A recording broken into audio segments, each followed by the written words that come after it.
Hoje vamos entrar numa nova série de mensagens. Será a nossa caminhada até o Natal. Hoje, 4 domingos antes do Natal, é separado como o tempo do Advento, um tempo de preparação para o Natal cristão. Ainda existem muitas dúvidas e levantam-se muitas polêmicas a respeito do Natal. Nós não acreditamos que Jesus tenha nascido no dia 25 de dezembro. Possivelmente até foi outra época do ano.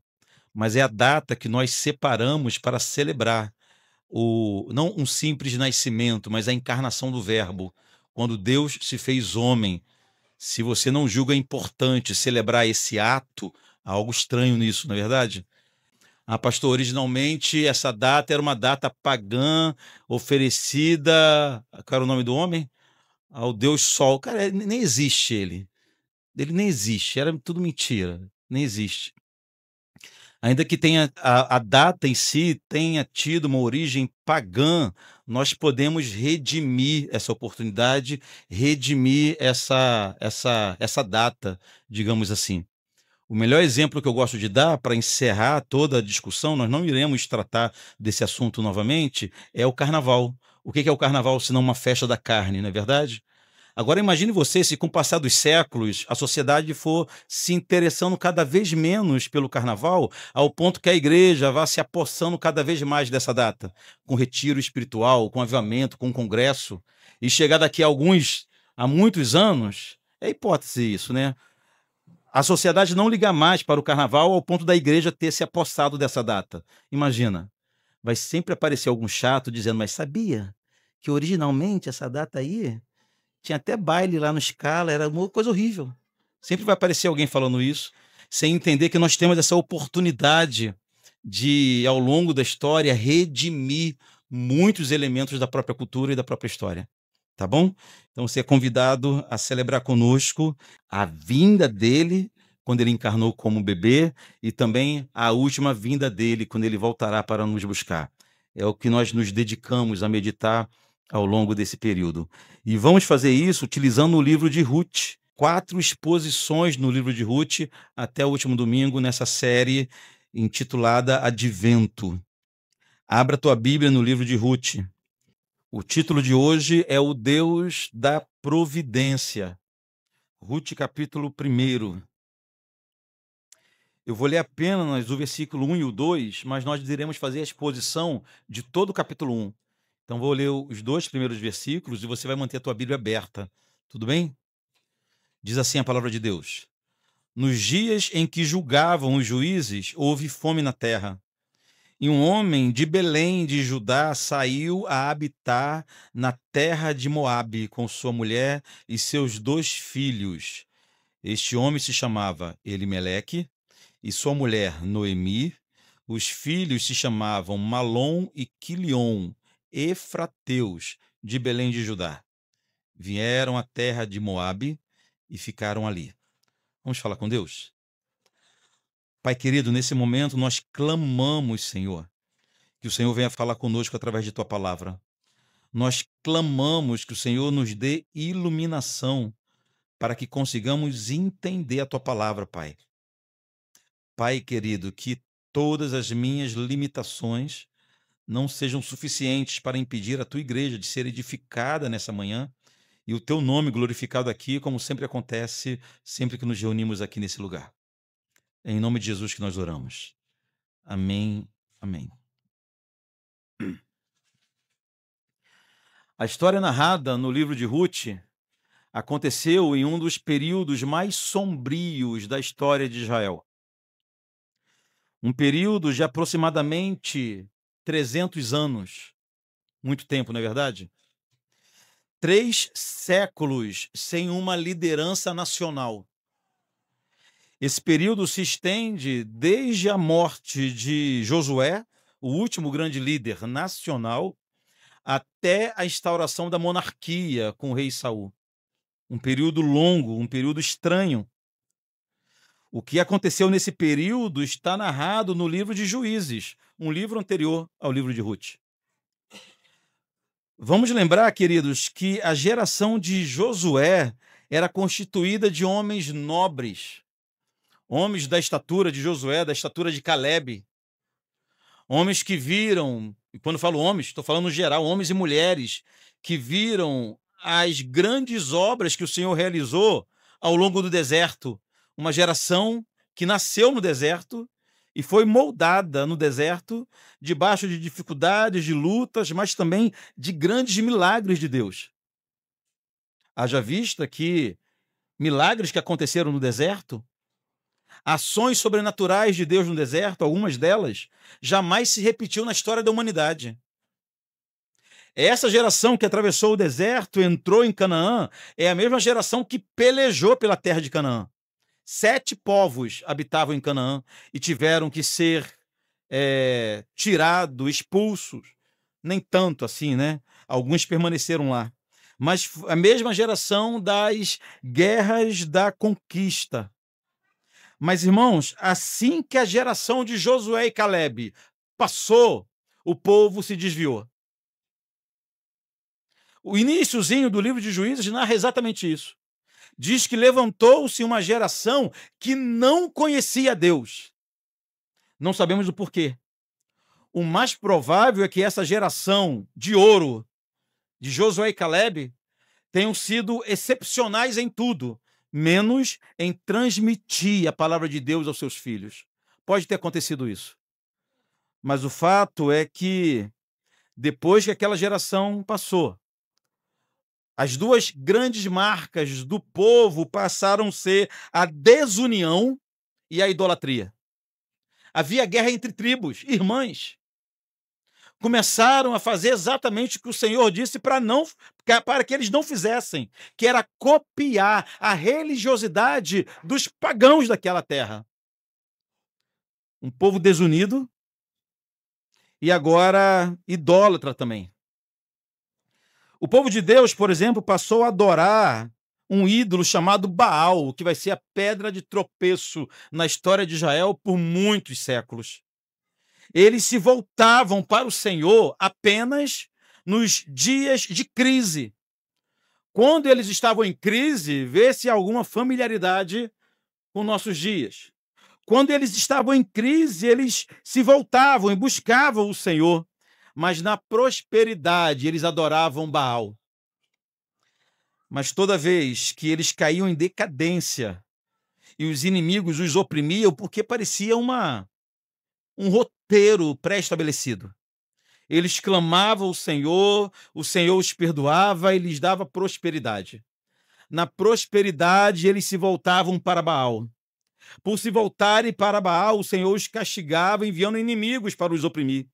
Quando eles eram oprimidos pelo inimigo, eles se voltavam ao Senhor e o Senhor enviava líderes para os proteger. Havia um avivamento e esse avivamento era... E na sequência do avivamento era mais pecado e arrependimento. E, enfim, era uma roda gigante a vida, a história desse povo.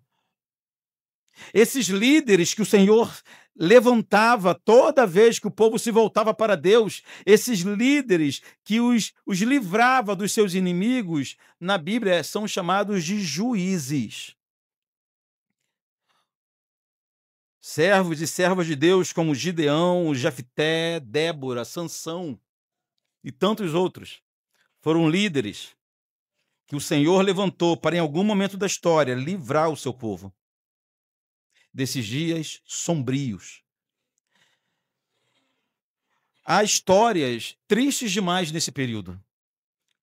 No livro de Juízes, há inclusive histórias que nos deixam perplexos.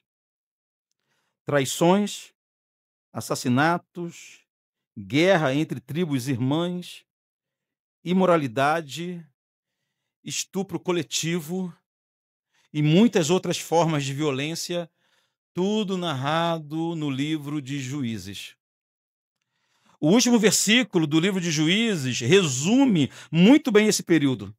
Você está com a tua Bíblia aberta ainda, em Ruth? Vira só uma página para trás, volte só uma página. O último versículo de Juízes, capítulo 21, versículo 25, diz assim: naqueles dias não havia rei em Israel, e Cada um fazia o que achava ser mais reto. Era cada um por si. O resumo do livro de Juízes é esse. O resumo desse período de 300 anos é esse. Naqueles dias, não havia rei em Israel. E cada um fazia o que achava ser correto. Foi nesse cenário de horror, nesse cenário estranho, que viveu Noemi e Ruth.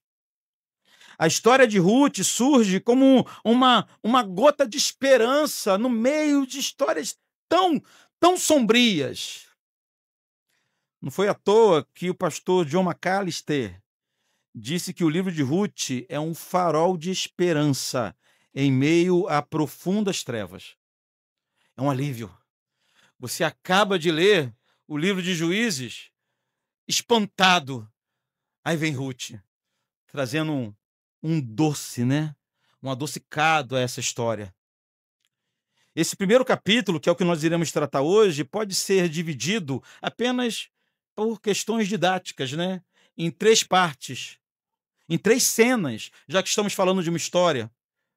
A primeira cena vamos chamar de a dor da partida, do versículo 1 ao versículo 5. A segunda cena podemos chamar de um triste retorno, do versículo 6 ao 18. E, por fim, a terceira cena vamos chamar de uma chegada amarga, do versículo 19 ao 22. Vamos ver cada uma dessas partes? Primeira cena, a dor da partida. O texto começa falando da família de um homem chamado Elimeleque e sua esposa Noemi. Eu vou ler de novo esse texto, versículo 1 e versículo 2. Nos dias em que julgavam os juízes, uma continuação do livro dos Juízes, né? Nos dias em que julgavam os juízes, houve fome na terra. E o homem de Belém de Judá saiu a habitar na terra de Moabe com sua mulher e seus 2 filhos. Este homem se chamava Elimeleque, sua mulher Noemi. Os filhos se chamavam Malom e Quilion, efrateus de Belém de Judá. Vieram à terra de Moabe e ficaram ali. Olha a sequência do versículo 3 ao 5.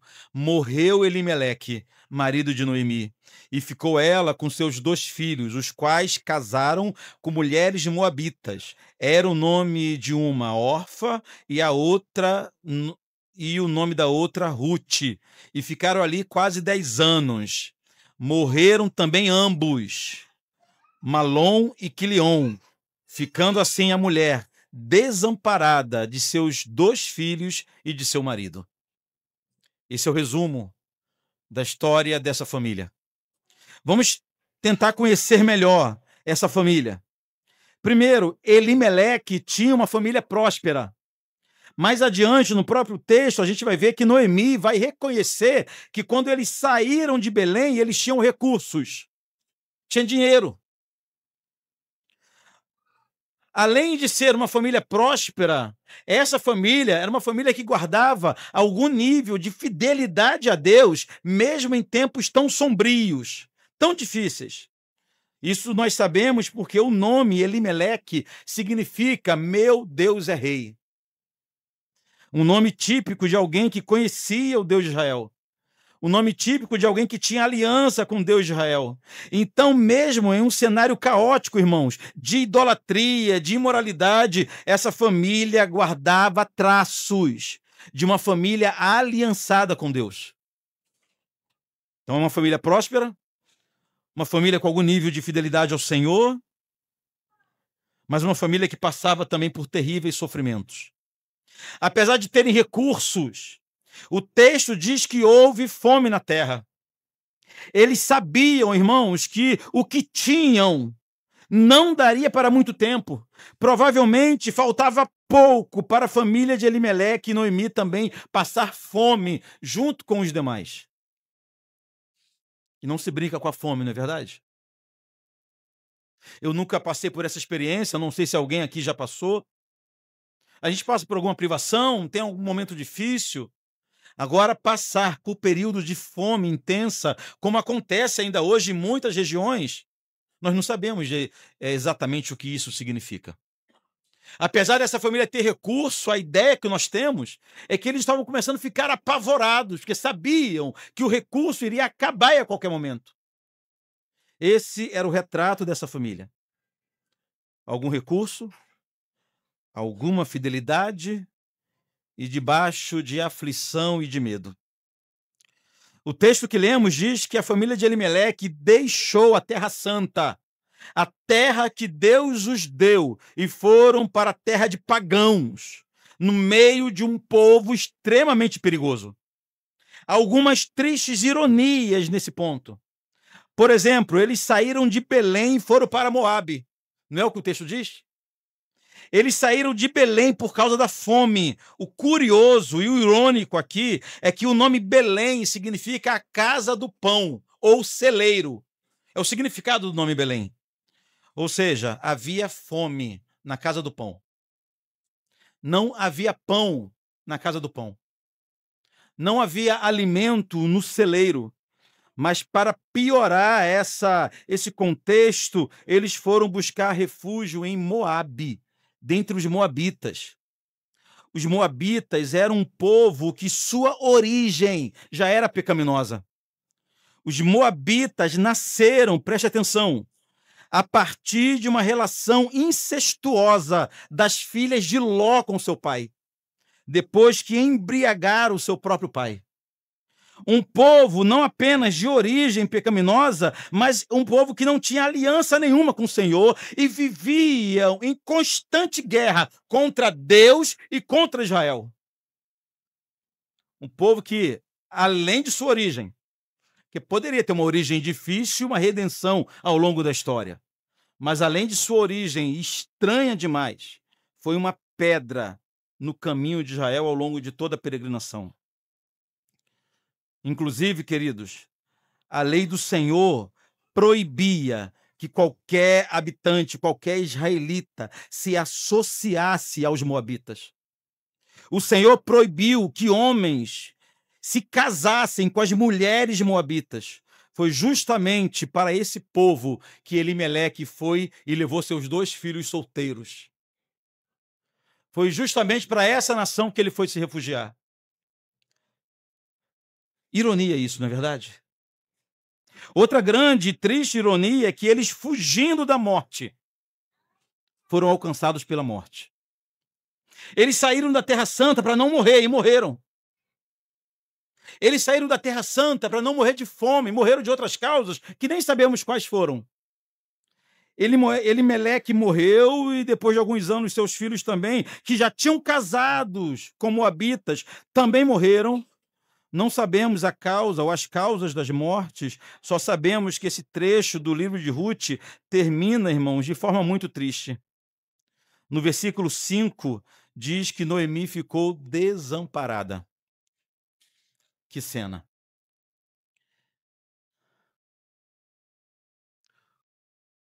O desfecho de um grande investimento de vida foi o desamparo e a tristeza. Noemi era aquele tipo de pessoa que, depois de alguns anos, olhou para trás e concluiu que tudo que ela fez só deu errado. Que todos os passos foram errados. Agora estava desamparada, viúva, em terra estranha, como estrangeira. E assim termina a primeira cena do livro, do capítulo. A segunda cena dessa história, que vamos chamar de um triste retorno, é a segunda fase da história, que começa com uma boa notícia. Uma luz de esperança começou a surgir. Lembre-se que Noemi está em Moabe há mais de 10 anos, pelo menos.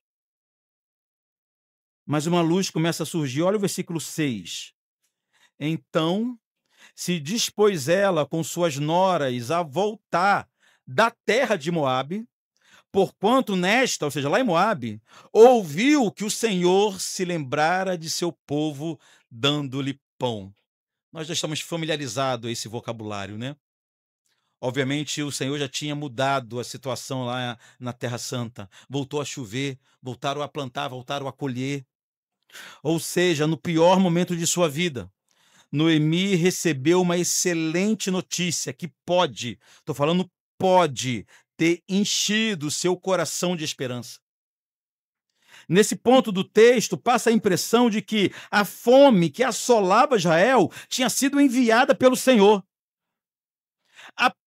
Havia períodos de seca, que era muito natural numa região como aquela, mas a própria Bíblia menciona períodos de seca em que eram as mãos do Senhor que estavam segurando as nuvens de chuva para castigar, para visitar Israel com juízo por algum motivo.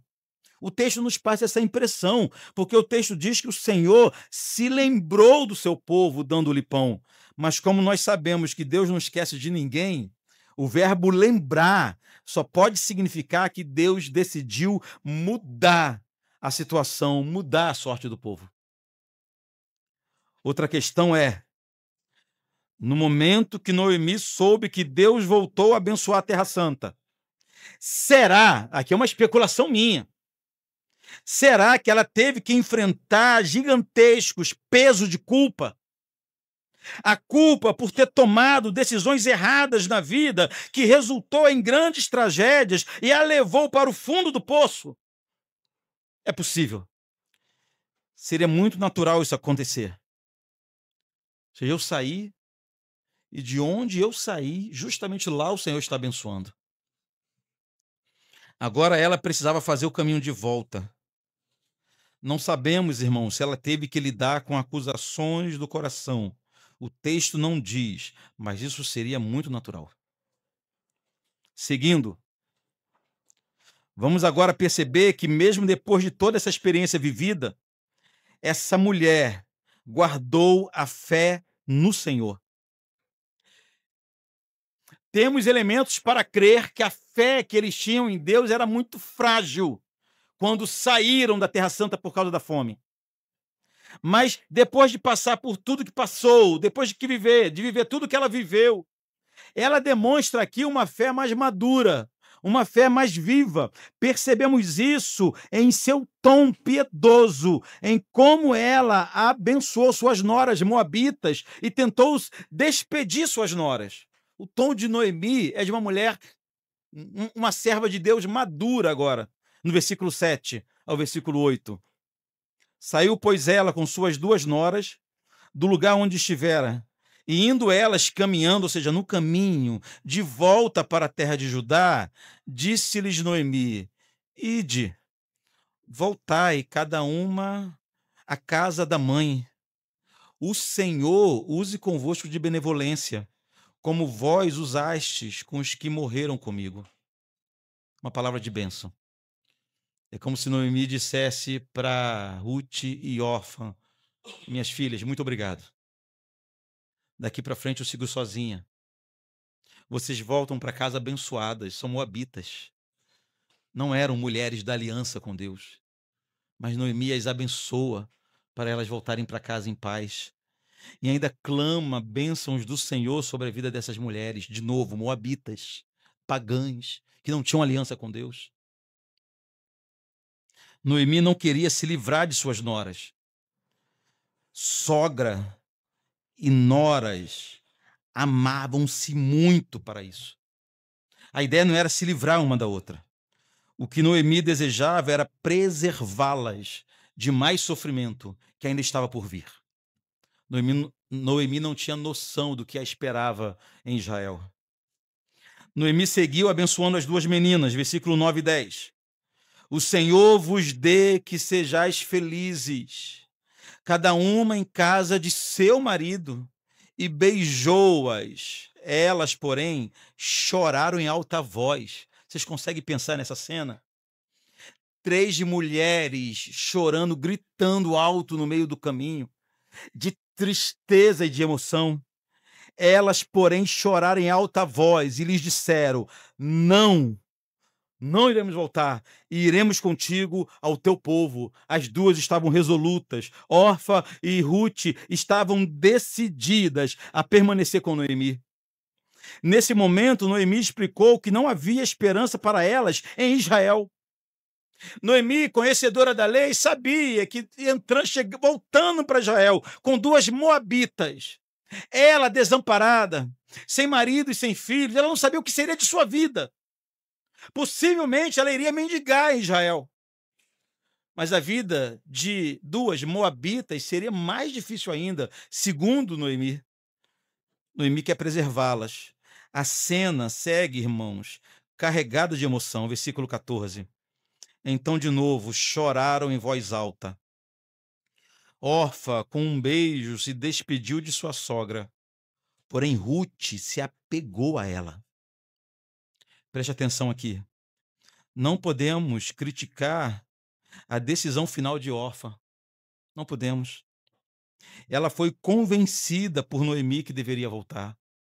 Orfa fez o que qualquer um de nós também faria, sem a graça de Deus nos conduzindo. Seguindo no versículo 15, disse Noemi: Eis que tua cunhada voltou ao seu povo e aos seus deuses.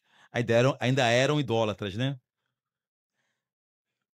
Também tu, volta após a tua cunhada. Foi a partir desse momento que Ruth entrou definitivamente nessa história. E observe uma coisa. As primeiras palavras registradas de Ruth são tão significativas, são tão poderosas, que até hoje são citadas em momentos solenes de aliança. A resposta de Ruth à sua sogra é uma poderosa expressão de lealdade, de voto de fidelidade, e tornou-se, por isso, um dos textos mais belos de toda a Bíblia. Olha o versículo 16. Disse, porém, Ruth: Não me instes para que te deixe e me obrigues a não seguir-te. Porque onde quer que fores, irei eu. E onde quer que repousares, ali pousarei eu. O teu povo é o meu povo. O teu Deus é o meu Deus. Onde quer que morreres, morrerei eu e serei sepultada. Olha essas palavras. Faça-me o Senhor o que bem lhe aprouver, se outra coisa que não seja a morte me separar de ti. Eu não me aguento lendo um texto desse.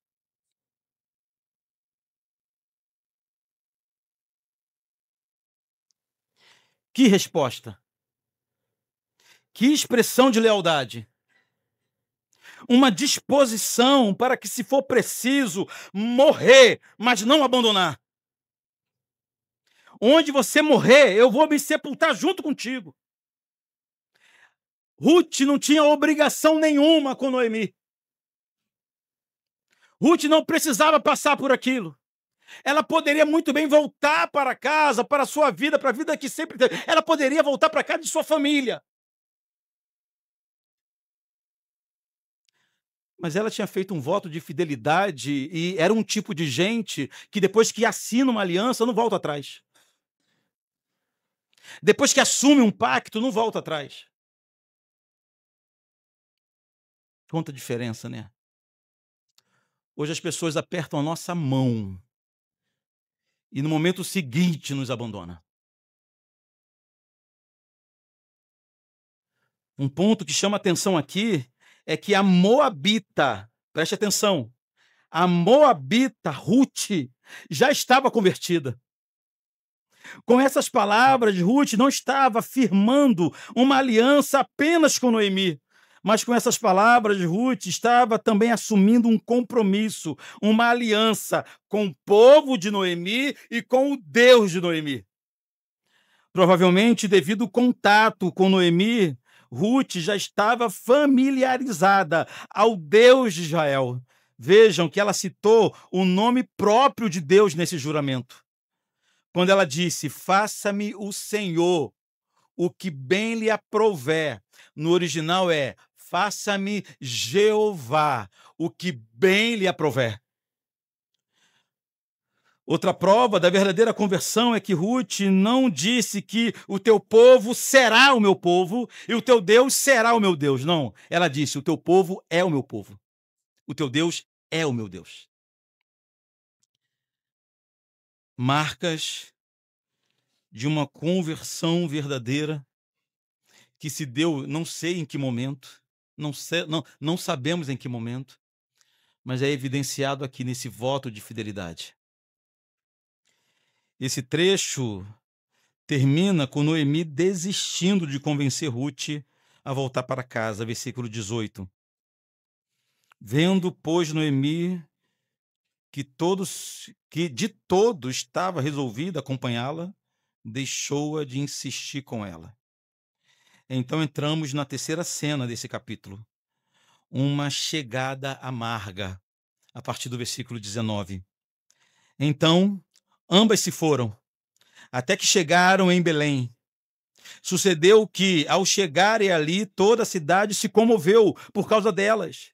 E as mulheres diziam: não é esta Noemi? Irmãos, parem um pouco agora e pensem no constrangimento. Noemi voltando 10 anos depois, derrotada, depois de ter abandonado a cidade, tendo ela recurso. Ela saiu de Belém com marido, com filhos, com dinheiro, com saúde. Agora ela voltava viúva, sem filhos, pobre e sem saúde. A fisionomia de Noemi tinha mudado. Ela estava quase que irreconhecível. Segundo o texto, alguns chegavam a duvidar se ela era de fato Noemi. Por isso que o texto diz que as mulheres diziam: não é essa Noemi? É verdade, essa é a Noemi? Tão diferente. Nesse momento de vergonha, Noemi não escondeu sua amargura. Ela não chegou com uma atitude fingindo que estava tudo bem. Não. Ela externou toda a dor de sua alma. O orgulho é posto de lado, a vaidade é abandonada, e Noemi concorda com o povo. É verdade. É verdade. Eu estou muito pior do que quando eu saí daqui. Olha o versículo 20. Quando perguntavam: será que é essa mesmo, Noemi? Versículo 20. Porém ela lhes dizia: não me chames Noemi, chamai-me Mara, porque grande amargura me tem dado o Todo-Poderoso. Ditosa eu parti, porém o Senhor me fez voltar pobre. Porque, pois, me chamareis Noemi, visto que o Senhor se manifestou contra mim e o Todo-Poderoso me tem afligido. Irmãos, o nome Noemi pode significar agradável. Um dos significados do nome Noemi é agradável. Enquanto que o nome Mara significa amarga. Noemi estava afirmando que sua vida não tinha mais nada de agradável. Que os passos que ela deu para melhorar sua vida só a pioraram. A fé que Noemi demonstrou não é aquela fé / otimismo. Não é isso. Por isso que esse testemunho de Noemi se torna um testemunho tremendo. Não é um testemunho de vitória, apesar de sabermos que o Senhor nos dá vitórias. Mas é um testemunho de derrota. Noemi volta dando o testemunho seguinte: eu era melhor e Deus me fez pior. Eu tinha e Deus me tirou. Eu era saudável e Deus me enfermou. Minha família era grande e Deus a dizimou. Eu tenho sido afligida pelo Deus Todo-Poderoso. O interessante é essa associação de desgraças com uma fé inabalável. Normalmente, a cultura faz o inverso disso. Fé inabalável são nos dias de grande proeza. Fé inabalável para aqueles que estão conquistando cada vez mais as melhores obras, melhores coisas em sua vida. Aqui não. Há uma associação perfeita, uma associação santa entre desgraças e fé inabalável. O que ela viveu só fortaleceu a sua fé e não o contrário. Mas também ela não chegou com uma atitude positiva, fingindo que estava tudo bem, chorando por dentro e sorrindo por fora. Não tinha em Noemi uma teologia triunfalista. Não tinha isso nela. Ela assumia as dores, as tristezas. Se é tempo de chorar, era tempo de chorar.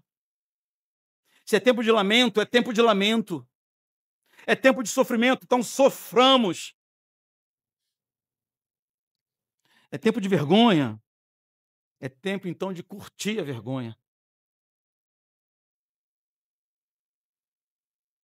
Nem aquelas palavras positivas, né? Tá tudo ruim, mas vai ficar bom.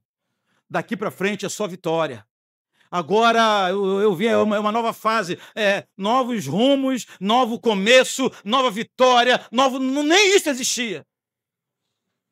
Noemi chega e fala: minha vida era boa e agora está terrível. E foi Deus quem fez. Essa é uma fé genuína. Noemi tinha a fé daqueles que de fato conhecem o Senhor e sabe que o grande Pai de amor pode também nos causar grandes dores, se assim Ele quiser.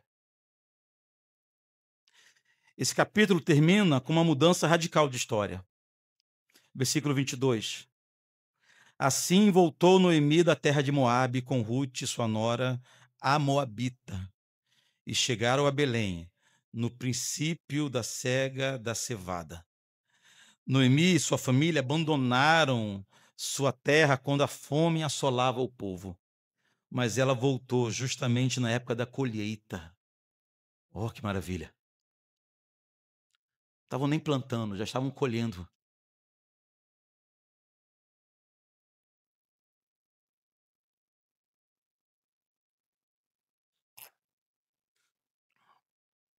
O título dessa mensagem é O Deus da Providência. Você lembra o que é a providência? Já aprendemos que a doutrina da providência afirma que Deus governa e cuida de toda a sua criação de forma ativa e contínua, preservando-a e dirigindo-a para cumprir os seus propósitos. É a doutrina da providência que nos assegura que a história da humanidade não está descontrolada. Deus não é apenas o arquiteto do universo, mas ele é o regente do universo. Tudo está em suas mãos. Pois bem, foi justamente na providência divina que Elimeleque e sua família não confiaram. Eles desconfiaram, presta bem atenção, lembre-se da história. Eles desconfiaram da capacidade de Deus em cumprir sua promessa. Deus prometeu que os colocaria em uma terra que mana leite e mel. Deus prometeu que daria para eles uma terra santa, uma terra próspera, a terra prometida. Mas eles duvidaram da palavra de Deus, da capacidade de Deus em cumprir palavras. Eles desconfiaram da qualidade da terra que o Senhor os colocou.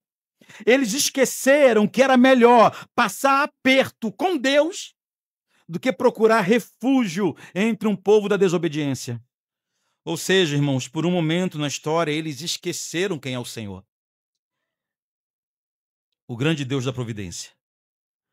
Um ponto importante dessa história é que não há nenhuma menção dessa família buscando o Senhor antes de tomar decisões. Eles tomaram decisões sérias na vida deles, sem se importarem com a vontade de Deus. O texto não diz que Elimeleque ou Noemi e nenhum de seus filhos buscaram a Deus em oração em primeiro lugar. Irmãos, eles mudaram de país. Eles deixaram a Terra Santa sem consultar o Senhor. Eu não quero cometer a injustiça de minimizar a aflição que eles passavam. Eles estavam fugindo da fome, e como eu disse, nós não sabemos o que é isso. Mas é justamente no momento de desespero que um servo de Deus deve buscar mais ainda o Senhor. Veja que resumo triste. Uma família apavorada e sem esperança não consultou o Senhor. Foram habitar e casar com idólatras. Os homens morreram em terra estranha. e restou 2 mulheres, uma viúva e uma estrangeira, completamente desamparadas. É uma triste história. Mas, como eu disse, o nosso Deus é o Deus da providência. Ela não lembrou disso quando saiu com sua família da Terra Santa. Mas não é por causa disso que Deus deixou de ser o Deus da providência. Vejam como Deus é maravilhoso, irmãos. Mesmo para uma mulher que inicialmente agiu com tanta incredulidade, mesmo para uma pessoa que pecou contra o Senhor, como também mesmo para uma moabita como Ruth, que sequer pertencia ao povo da aliança, Deus providenciou escape para ambas. Deus providenciou restauração para as duas. O Deus da providência estava providenciando esperança, irmãos, enquanto elas ainda estavam vivendo o pior momento de suas vidas. Em grande parte, resultado dos seus próprios pecados, lá em Belém, terra de onde elas saíram, nascia uma esperança.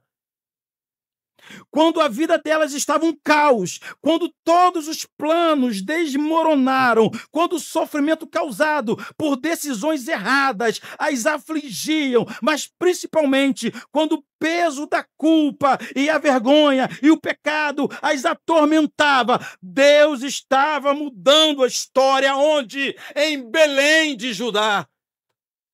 Lá em Belém a história estava sendo mudada. Ah, queridos, eu já disse que o voto de fidelidade de Ruth é um dos mais belos textos da Bíblia, mas as palavras mais importantes desse capítulo não são as palavras de Ruth. As palavras mais importantes desse capítulo é o que está escrito no final do versículo 6. Porquanto ouviu que o Senhor se lembrara de seu povo, dando-lhe pão. Essa frase é mais importante de hoje, porque é ela quem aponta para o Evangelho. É ela quem aponta para Jesus. É ela quem começa a revelar Jesus em uma história que iniciou de forma tão triste. Nesse texto, irmãos, nesse texto, nós somos Noemi e Ruth. Nós somos os que tomaram decisões erradas. Somos os que duvidaram do Senhor. Nós somos os que viveram alheios a Deus. Mas graças a Deus, um dia ouvimos, como Ruth, como Noemi, uma boa notícia vinda de Belém. Algo que de novo aconteceu em Belém, mudou a nossa história.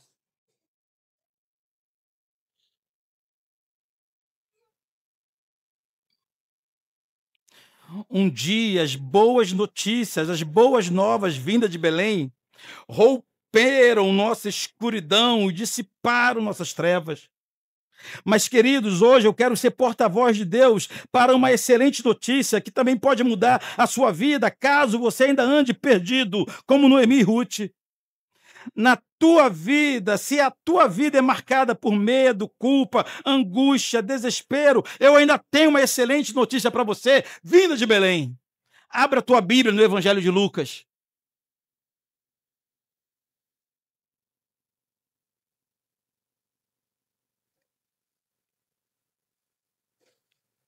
Lucas capítulo 2.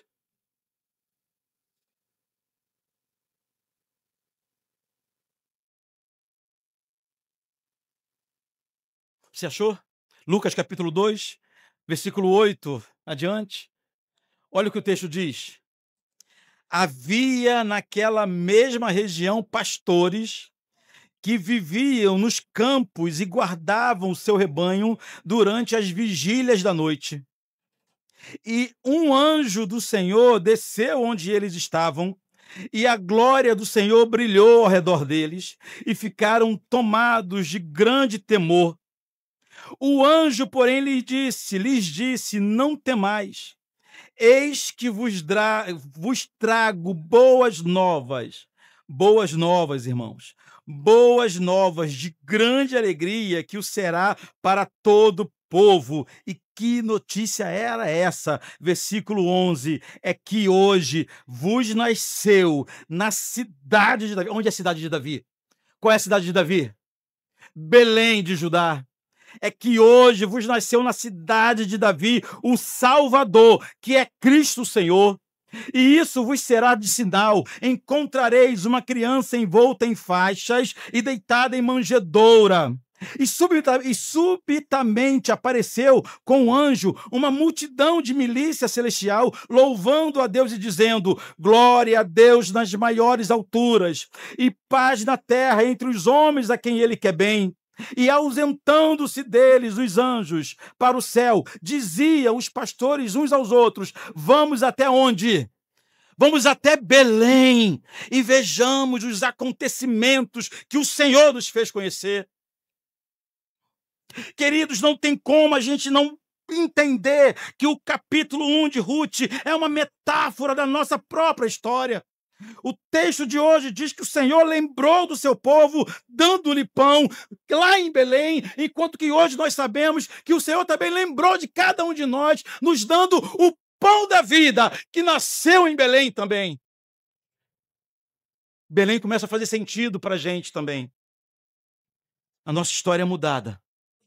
Nasce uma esperança de novo em Belém.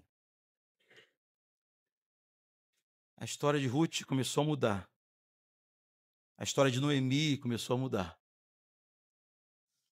Quando receberam uma notícia. A história da humanidade mudou. Quando os anjos também deram a mesma notícia. Hoje vos nasceu, na cidade de Davi, Cristo Senhor.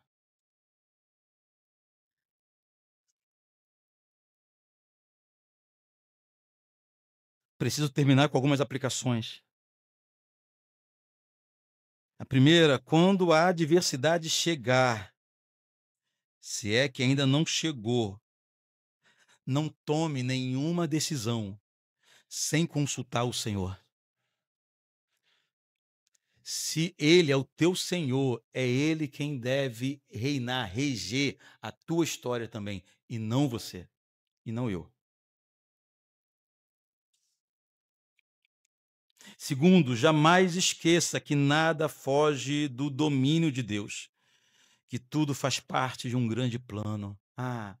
Não sabemos como seria a história se Elimeleque tivesse confiado que Deus não falha em suas promessas. Não sabemos como seria a história se Elimeleque tivesse lembrado que seria melhor morrer de fome no lugar que Deus o colocou. Seria melhor. Confiando no Deus da provisão, no Deus que rege a história, mas ele esqueceu, como nós esquecemos também. Não esqueça. Terceiro lugar, precisamos entender a adversidade como uma bênção. Olha, a adversidade é Deus agindo na tua história. Gente, nós não acreditamos que nós estamos à mercê do acaso. Nós não acreditamos que nós somos vítimas de acidentes de percurso. De forma nenhuma.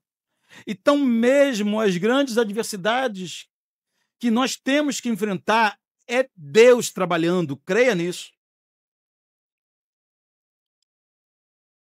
Por fim, confiemos no Deus que se fez carne em uma bela e santa noite de Belém. Se Deus, preste atenção, se Deus, Jesus sendo Deus, deixou seu trono de glória, assumiu forma humana, através de um inofensivo bebê, pisou no chão sujo dessa humanidade, tão somente para resgatar seus filhos, o que ele ainda não é capaz de fazer por tua vida, por minha vida. Nossa vida está em suas mãos e está muito bem em suas mãos. Pastor Tim Keller, ele disse que a grande mensagem do Natal é que o homem não pode se salvar. Olha que maravilha. Ou algo bom para a gente lembrar nesse período e pregar nesse período. O Natal é o sinal de que a salvação é impossível aos homens. Que se Deus não fizer tão grandiosa obra, se Ele não viesse ao nosso socorro, nós ainda estaríamos perdidos. Se Ele não viesse nos resgatar, nós ainda estaríamos perdidos. Vamos confiar em Deus. Vamos fazer uma oração? Pessoal da música, por favor. Pai querido, hoje nós nos deparamos com a história de Noemi. Em muitos pontos nós nos assemelhamos a ela, Pai. Infelizmente, nos pontos negativos. Em seus momentos de incredulidade, de agir sem consultar o Senhor, de fugir para os lugares errados, de tomar decisões equivocadas. Ah, Senhor, como cada um de nós se parece com Noemi, com Elimeleque. Pai amado, nos perdoe por isso. Mas também que a exemplo dessa história, que o Senhor se levante, Pai, em nossas vidas, em nosso favor. Que o Deus da providência, nesse momento, venha agir em nós, através de nós, em nossas vidas. Não tanto mudando a escassez em bonança, mas principalmente consolidando uma fé inabalável em nossos corações. Que as dificuldades pelas quais passamos, ou ainda passaremos, sirvam, sobretudo, para moldar nossa fé. Para lembrar, Pai, que a mensagem do Natal é que Deus está conosco, que Deus veio habitar entre nós, que Deus não está distante de nós, mas está presente conosco. Grave essas palavras em nosso coração, ó Deus. Em nome de Jesus.